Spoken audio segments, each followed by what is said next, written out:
Halo, assalamualaikum warahmatullahi wabarakatuh. Jumpa lagi bersama saya Ilham Perdana Putra di acara Minggu Horor Official edisi Ramadan. Oke, kali ini saya akan menceritakan tentang kisah-kisah misteri yang ada di dalam Al-Quran dan Al-Hadis. Nah, sebelum kita mulai, ada baiknya klik like, comment, and subscribe di channel kami agar channel kami terus berkembang. Kali ini saya akan menceritakan tentang makhluk-makhluk misterius atau makhluk-makhluk mitologi yang ada di dalam Al-Quran dan Al-Hadis. Yang pertama adalah Azazil. Azazil adalah nama asli dari iblis yang merupakan bapak dari bangsa jin. Sedangkan pendapat lain mengatakan bahwa nama asli iblis adalah Al-Haris. Menurut syariat Islam, Azazil adalah pemimpin dari kelompok syaitan dan dari kalangan jin dan manusia.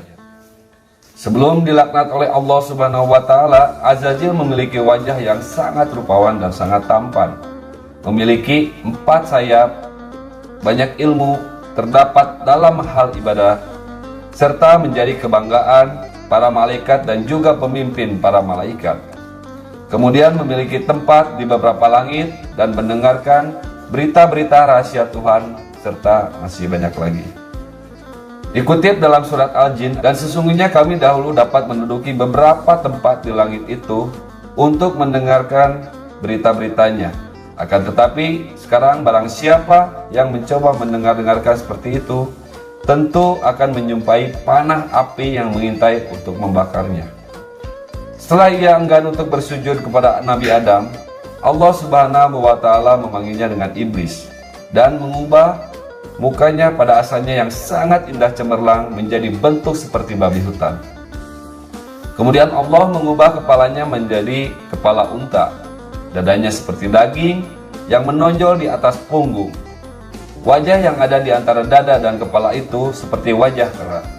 Kemudian kedua matanya terbelah pada sepanjang permukaan wajahnya. Lubang hidungnya terbuka seperti ketel tukang bekam. Kedua bibirnya seperti bibir lembu.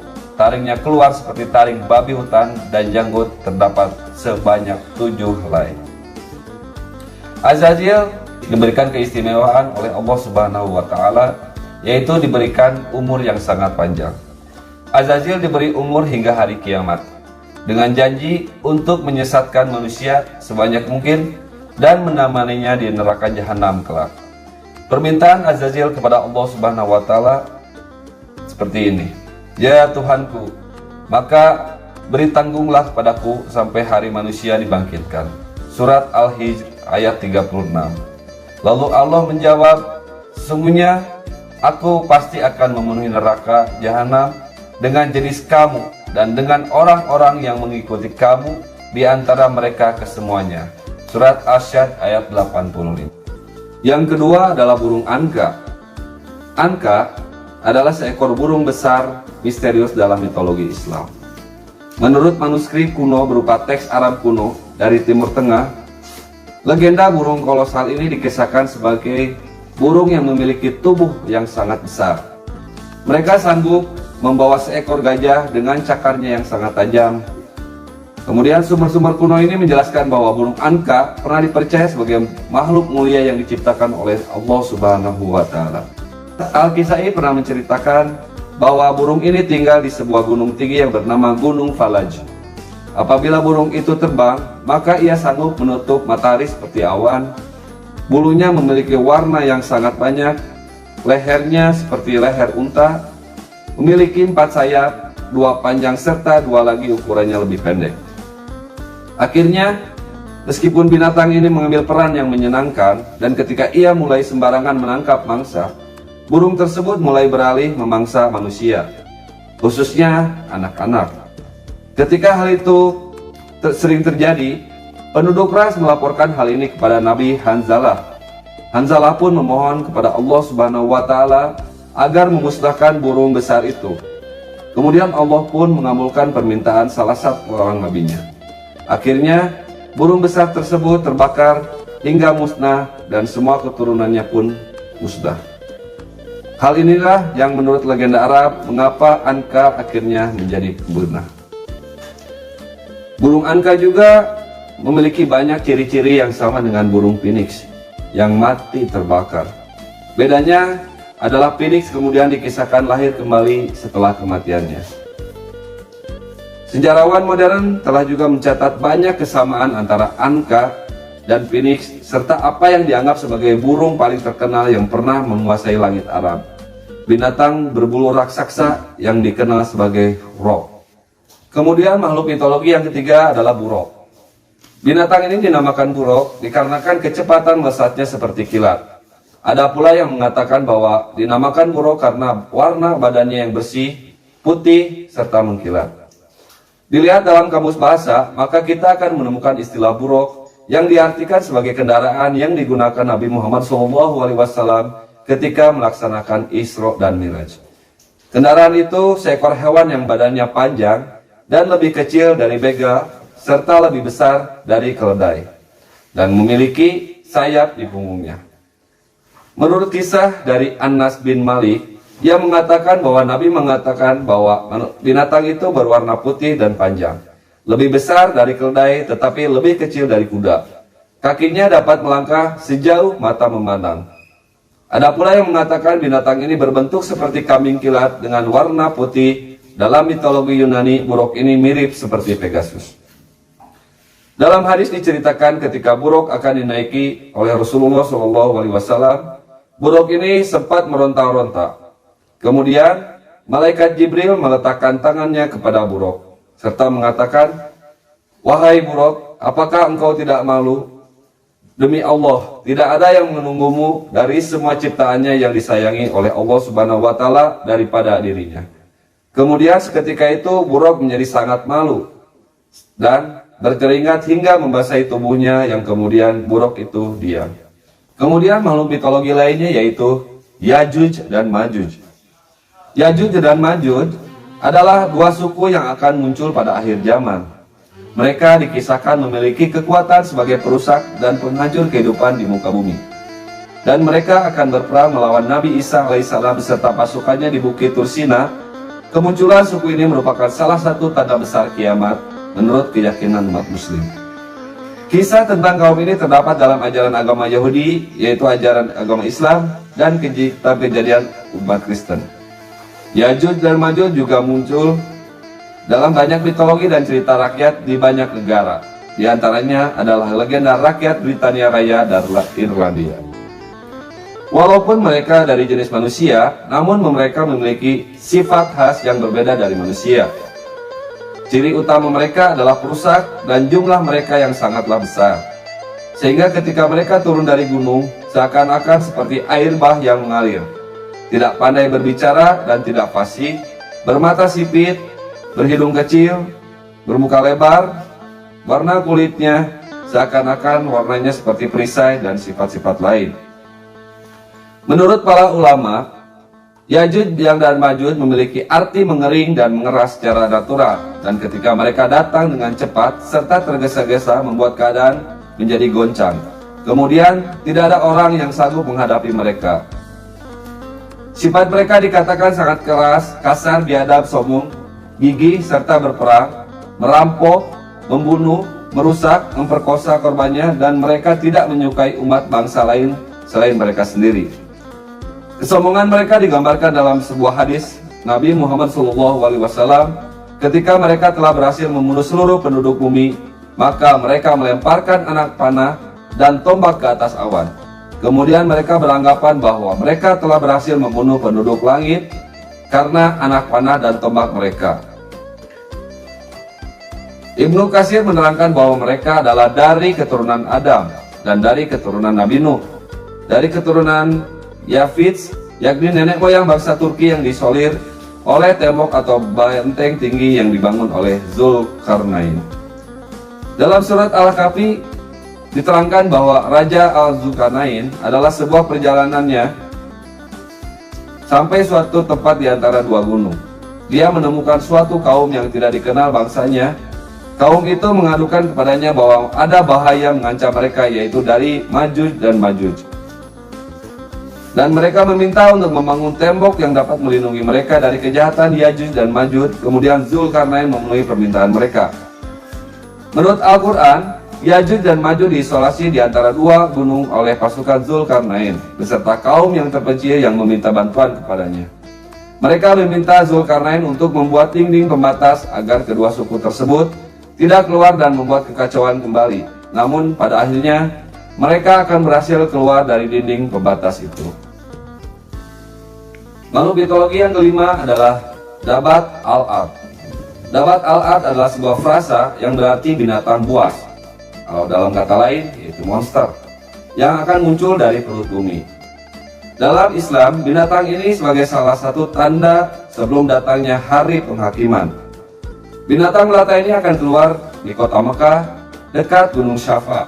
Setelah peristiwa matahari terbit dari barat, ia akan berbicara dengan kata-kata yang fasih dan jelas. Dabat al-Ard ini akan membawa tongkat Nabi Musa alaihissalam dan cincin Nabi Sulaiman alaihissalam. Ibnu Juraij mengatakan bahwa Ibnu Zubair menjabarkan binatang ini dengan sangat rinci. Kepalanya seperti kepala kerbau, matanya seperti mata babi, telinganya seperti telinga gajah, tanduknya seperti tanduk rusa jantan, lehernya seperti leher burung unta, dadanya seperti dada singa, warna kulitnya seperti warna kulit harimau, panggulnya seperti panggul kucing, dan ekornya seperti ekor biri-biri jantan dan kakinya seperti kaki unta. Kemudian di antara sepasang persendiannya sejarak 12 ukuran garis lurus. Sedangkan penjelasan lain menjelaskan bahwa Dabat al-Ard adalah seekor hewan yang memiliki bulu panjang dan bulu yang pendek. Memiliki tubuh yang sangat besar, dikatakan semasa ia keluar dari sarangnya dengan kecepatan seperti seekor kuda yang berlari setelah 3 hari. Dan Dabat al-Ard bisa mengeluarkan sepertiga badannya. Kemudian, ia mampu berbicara dengan manusia dengan berbagai bahasa di dunia. Setelah tangan kiri memegang tongkat Nabi Musa dan jari tangan kanan memakai cincin Nabi Sulaiman, ia akan keluar dari kawasan di antara Bukit Safa dan Bukit Marwah. Kemudian makhluk mitologi selanjutnya adalah Harisi, yaitu makhluk yang berbentuk kalajengking yang sangat besar. Saking besarnya, kepala dari makhluk ini berada di langit ketujuh dan ekornya berada di dasar bumi yang paling dalam. Makhluk ini akan muncul pada hari kiamat dan akan mencari 5 golongan manusia. Malaikat Jibril pun bertanya kepada Harisi, "Apa yang akan kau kehendaki, wahai Harisi?" Kemudian Harisi pun menjawab, "Aku menginginkan 5 golongan manusia." Kemudian dia bertanya, "Di manakah golongan orang yang meninggalkan sholat? Di manakah golongan orang yang meninggalkan zakat? Di manakah golongan orang yang meminum khamr? Di manakah golongan pemakan riba? Dan di manakah golongan orang yang suka membicarakan masalah dunia di dalam masjid?" Kemudian makhluk mitologi yang terakhir yaitu Dajjal. Dajjal adalah makhluk yang akan muncul menjelang hari kiamat. Dajjal dikatakan kafir dan jahat, pembawa fitnah, ujian terbesar, dan tidak ada ujian yang terbesar selain itu. Menurut hadis, Dajjal memiliki ciri fisik seperti cacat pada mata kirinya, memiliki rambut kering dan juga lebat. Sedangkan pendapat lain mengatakan bahwa mata kanannya yang sangat buta. Ia memiliki perawakan besar dan pendek, berkaki bengkok, rambutnya keriting, matanya buta sebelah dan matanya kabur, serta tidak menonjol dan tidak juga cekung. Jalannya tidak normal, bertubuh gempal, kulitnya merah, berkening lebar serta badannya yang bidang. Keluarnya Dajjal merupakan tanda kiamat besar dan akan segera tiba, yang dimulai pada saat kaum muslimin sedang memiliki kekuatan besar dan keluarnya dia adalah untuk mengalahkan kekuatan tersebut. Sebelum Dajjal keluar, manusia diuji dahulu dengan kemarau dan kelaparan, serta tidak turun-turunnya hujan dan musnahnya pepohonan selama 3 tahun berturut-turut. Dikatakan dalam hadis bahwa Dajjal akan memasuki semua negeri dengan membawa kerusakan, kecuali Mekah dan Madinah. Dikisahkan pula ia tidak bisa masuk ke dalam 4 masjid, yaitu Masjidil Haram, Masjidil Nabawi, Masjidil Al-Aqsa, dan Masjid At-Tur. Kemudian Dajjal akan mendatangi daerah-daerah bergaram yang bernama Marikanah. Menurut seorang ulama, awal kedatangan Dajjal, ia menyerukan kepada umat Islam mengaku sebagai Muslim. Kemudian, ia mengaku sebagai Nabi dan pada akhirnya mengaku sebagai Tuhan. Sewaktu Nabi Muhammad SAW masih hidup, ia pernah mengatakan kepada para sahabatnya bahwa jika Dajjal muncul, maka ia akan menghadapinya untuk melindungi para sahabat. Berikut adalah beberapa poin-poin penting dalam menjaga diri dan keluarga berdasarkan dalil dalam hadis. Yang pertama yaitu pergi ke dua tanah suci. Sebagai perlindungan dari Dajjal, umat Islam bisa berlindung di kota Mekah dan Madinah, karena Dajjal tidak akan pernah mampu untuk masuk ke dalam dua kota tersebut, dikarenakan kedua kota tersebut dijaga oleh para malaikat. Dan yang kedua, menjauhi dari keberadaannya. Saat Dajjal sudah keluar, umat muslim dilarang mendekatinya, sebisa mungkin untuk menjauhinya hingga ke daerah pegunungan. Meskipun ilmu dan imam sudah dirasa sangat kuat, karena dikhawatirkan akan terkena syubhat yang dimunculkan oleh Dajjal. Yang ketiga adalah menghafal 10 ayat pertama atau terakhir surat Al-Kahfi. Dan yang keempat, rutinkan membaca doa perlindungan di tasyahud akhir sebelum salam. Nabi Muhammad SAW juga menginginkan para umatnya untuk berdoa kepada Allah untuk meminta perlindungan dari Dajjal. Ketika tasyahud akhir sebelum salam, "Ya Allah, aku berlindung kepadamu dari azab jahanam dan azab kubur, dari fitnah hidup dan setelah mati, serta dari kejelekan fitnah Masih ad-Dajjal." Menurut hadis, diriwayatkan dari Imam Muslim, Dajjal akan dibunuh oleh Nabi Isa di kota Lud. Menurut Dr. Shauki Abu Khalil dalam Atlas Hadith Al-Nabawi, Lud adalah kota yang terletak di dekat Baitul Maqdis atau Elia di Palestina dekat Ramallah. Demikianlah apa yang dapat saya ceritakan pada episode kali ini. Semoga sahabat-sahabat Mirror semuanya dapat mengambil hikmahnya. Dan nantikan kisah-kisah kami selanjutnya hanya di Mirror Minggu Horor. Wassalamualaikum warahmatullahi wabarakatuh.